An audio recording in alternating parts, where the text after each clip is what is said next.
नमस्कार. आज मी तुम्हाला काही क्लिनिंगच्या टिप्स आणि ट्रिक्स सांगणार आहे घरगुती, जे की तुमचं काम खूपच सोपं करणार आहे. सोपं म्हणजे तुम्ही माझा व्हिडिओ बघितल्यानंतर लगेचच घर साफसफाईला घेणार आहे, एवढं गॅरंटीसह मी तुम्हाला सांगते.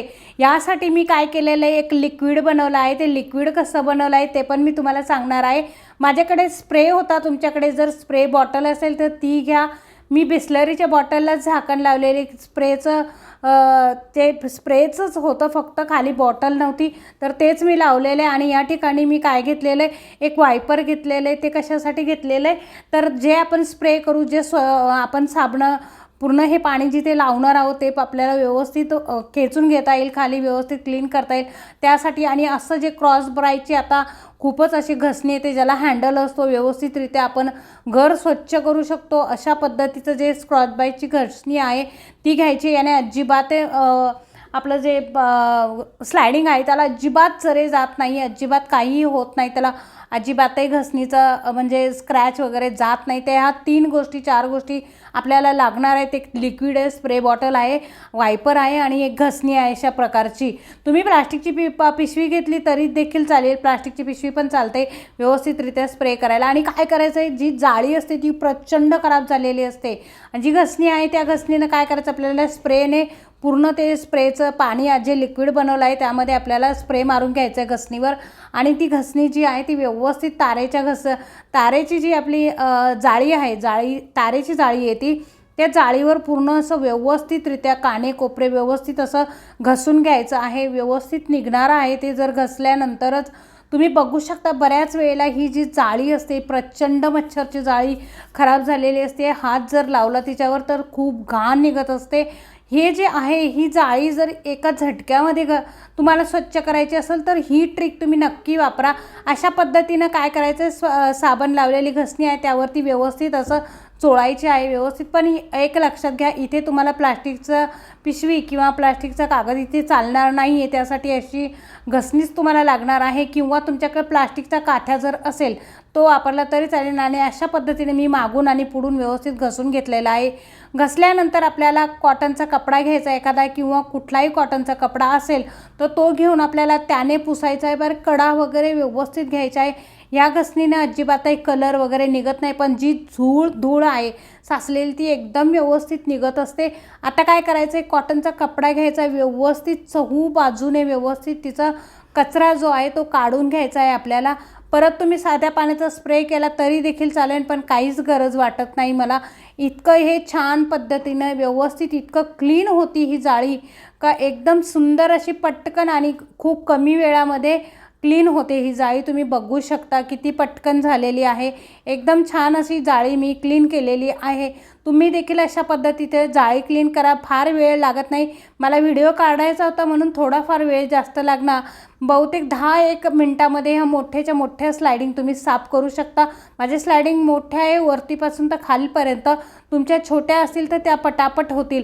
आता काच घ्यायची, आपल्याला स्लायडिंगची जी काच आहे ती घ्यायची, त्याच्यावर पूर्ण बॉटलचं पाणी जे आहे, पूर्ण बॉटल खाली नाही करायची, स्प्रे मारून घ्यायचा आहे पूर्ण काचेवरती व्यवस्थित, मागून आणि पुढून दोन्ही बाजूने करून घ्यायचं आहे आपल्याला. तुम्ही एक 5 मिनटं होल्ड केलं. याला जर ऑइली झालेल्या असतील, तुमच्या फार दिवस झालेले असतील, खराब झालेले असतील, तर तुम्ही फार दिवस झालेले असतील तर तुम्ही ते 5 मिनटं ठेवू शकता. अदरवाईज याला काहीच गरज नाही. तुम्ही परत असं घासून आणि तिला क्लीन करू शकतात व्यवस्थित. साबणाने खसाखस असं व्यवस्थित लिक्विडने व्यवस्थित तुम्ही घासणी घेतली आणि तिने जर तुम्ही व्यवस्थितपणे असं घासून घेतलं, किंवा एखादी प्लास्टिकची पिशवी असेल तुमच्याकडं तिने घेतलं, प्लास्टिकचं स्क्रबर असतं आपल्याकडे, तिने जरी तुम्ही साफ केलं व्यवस्थितरित्या, घसणीच पाहिजे स्क्रॉच बाईची असं काही नाही आहे, ती माझ्याकडे अवेलेबल होती आणि अगदी 99 रुपीजमध्ये 100 रुपीजमध्ये इझिली आपल्याला भेटून जाते डीमार्टमध्ये वगैरे इकडे. आणि तुम्ही घेऊ शकता. घरातले बरेच कामं ह्या घसणीमुळे खूप व्यवस्थित होत असतात, आणि हाताने धरून आणि आपण व्यवस्थित, आपले हात पण खराब होत नाही. तुम्ही बघू शकता व्यवस्थित असं बरंच आपण लांबच्या लांब व्यवस्थित घसू शकतो. हल्ली खूपच मोठ्या मोठ्या स्लायडिंग असतात, त्या साफ करणं आपल्याला खरंच अवघड होऊन जातं. तर अशा पद्धतीनं जर आपण लिक्विड जे आहे ते आपण स्प्रे करून घेतला आणि त्यानंतर असं घसणीनं स्प्रेड करून घेतलं व्यवस्थित, तर जे पाण्याचे पावसाचे डाग असतात त्याबरोबर आपल्या कुंड्यातली माती पण, तिचे पण शिंतोडे आपल्या स्लायडिंगवर उडत असतात आणि ते जे उडत असणारे शिंतोड्यांवर आपण जर अशा पद्धतीने स्प्रे केलं आणि काचेवर आणि व्यवस्थित घसणीने जर असं व्यवस्थित स्प्रेड करून घेतलं, घासून घेतलं, थोडंसं हलक्या हाताने घासायचं आहे, जास्त रफ नाही घासायचं आहे आणि गरज पण येत नाही काचेला तशी. यामध्ये व्हिनेगर घातलेलं आहे मी, तर त्याने पटकन डाग असे क्लीन होतात, क्लीन इतके छान. आणि जास्त व्हिनेगर घालायची गरज नाही, जास्त घालायचं नाही.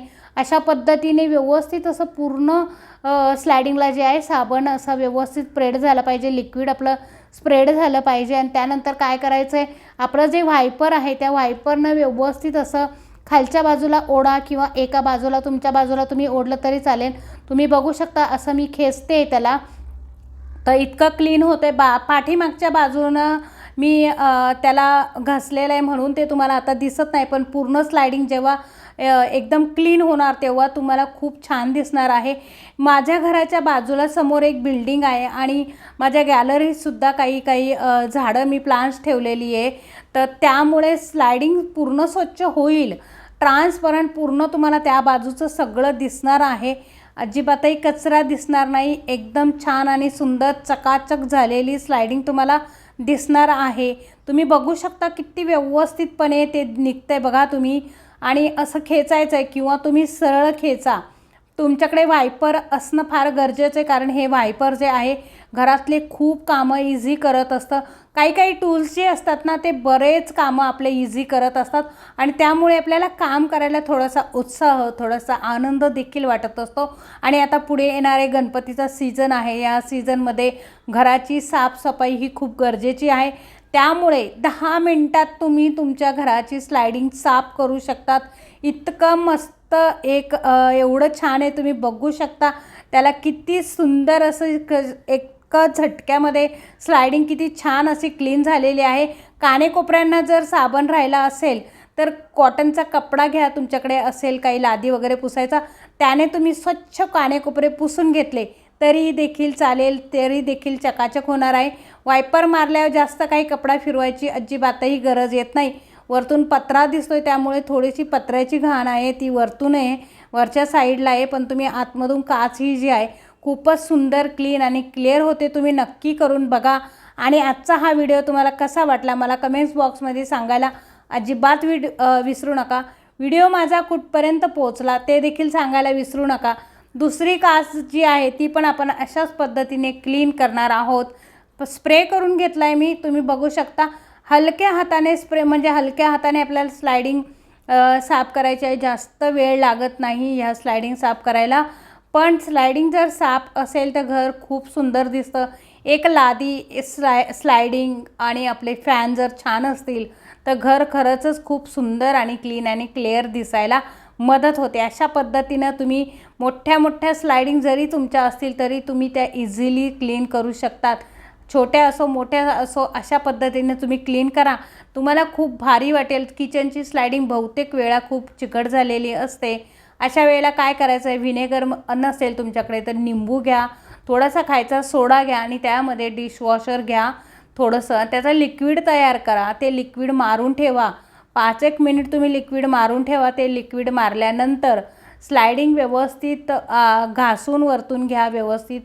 आणि घासताना लक्षात घ्यायचं आहे प्लास्टिकचा पेपर घ्या किंवा प्लास्टिकची घसणी घ्या, पण तारेची घसणी वगैरे वापरू नका. मी जे टूल्स घेतलेले आहेत ते तुम्ही घेतले ते वापरले तरी देखील चालतील, त्याने रॅशेस येत नाही. माझ्या स्लायडिंगवर अजिबात रॅशेस आलेले नाही आहे. त्यामुळे तुम्ही बघू शकता व्यवस्थितरित्या अशी स्लायडिंग आपल्याला साफ करण्यामध्ये मदत होत आहे व्यवस्थित. आणि आजचा हा व्हिडिओ तुम्हाला कसा वाटला मला कमेंट्स बॉक्समध्ये नक्की सांगा. व्हिडिओ शेवटपर्यंत तुम्ही बघितला त्याबद्दल मी तुमची खूप आभारी आहे. आणि दिवाळीच्या सीझनमध्ये गणपतीमध्ये किंवा आपण आपली महिन्याची जी साफसफाई असते त्या साफसफाईमध्ये जर तुम्ही असं काम केलं तर व्यवस्थितरित्या आपलं जे घर आहे ते टापटीप राहतं. घर साफ करायला खूप कमी वेळ लागतो. काही गोष्टी जर आपल्याकडं असतील घर साफ करण्यासाठी, जर काही ब्रशेस असतात, काही नवनवीन आता खूप साऱ्या वस्तू निघालेल्या आहे घर साफ करण्यासाठी. त्या जर आपण घेतल्या, एखादी साडी आपण कमी घेतली आणि घर साफसफाईच्या जर आपण वस्तू घेतल्या तर निश्चितच इतकं प्रसन्न वाटतं. घर साफ असलेलं घर जे आहे ते इतकं छान आणि इतकं सुंदर वाटतं. तर तुम्ही नक्कीच करून बघा. आजचा हा व्हिडिओ तुम्हाला कसा वाटला मला कमेंट्स बॉक्समध्ये नक्की सांगा. भेटूया पुढच्या व्हिडिओमध्ये. तोपर्यंत नमस्कार.